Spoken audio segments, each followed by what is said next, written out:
ငါကထီးနှန်းဆက်ခံမှုအစင်စင်ရဲ့ခွဲချမ်းစိတ်ဖြာမှုအစီရင်ခံစာကိုဝယ်ခြင်းနဲ့တကယ်လို့ငါကိုတော်ကဒီထီးနှန်းကိုမရရအောင်ကြံစီရုံတင်မကပဲမင်းကိုပါတိမ့်ပိုက်ဖို့ကြံစီမယ်ဆိုရင်မင်းငါကိုသွားတိုင်ရဲပါမလား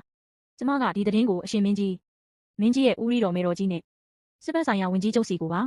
တပြိုင်နက်တည်းရောင်းချပစ်မှာပါဒါအပြင်မင်းကြီးရဲ့ရန်သူတော်ကြီးဖြစ်တဲ့ရွေးဝံမင်းသားစီကိုလည်းရောင်းမှာပေါ့ကျမနဲ့ပတ်သက်လို့ကတော့အရှင်မင်းကြီးကစေရန်ငွေကိုစောစောကလေးကပေးချေထားပြီးသားမို့ရှင်ကဒီဈေးနှုန်းကိုမတက်နိုင်ပါဘူးရှင်ချင်းဝံမင်းသားကရန်သူတိုင်းပြည်နဲ့လှုပ်ဝက်ပြီး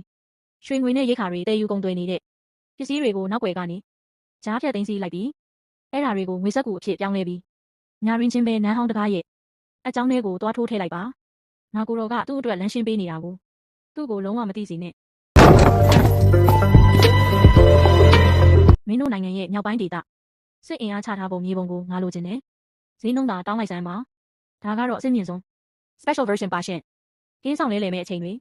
စစ်တေနာပရိတွေရဲ့အားနည်းချက်နဲ့ရိတ်ခါတဲယူမဲ့လမ်းကြောင်းတွေပါအကုန်ပါဝင်ပါတယ်ဈေးနှုန်းကတော့ငွေစင်3သိန်းပါဟာကောင်းပြီလေငါမှရှိတာဆိုလို့ငွေတွေပဲရှိတာငါ့ကိုအဲ့ဒီအစစ်မြင့်ဆုံး special version သာပေးပါငွေစင်3သိန်းတင်မကဘူးမင်းကိုပါငါရဲ့ assist ခန်းစီဝယ်ယူခေါ်ဆောင်သွားဖို့အတွက်ငါကိုတော်ကနှစ်ဆပေးပါမယ်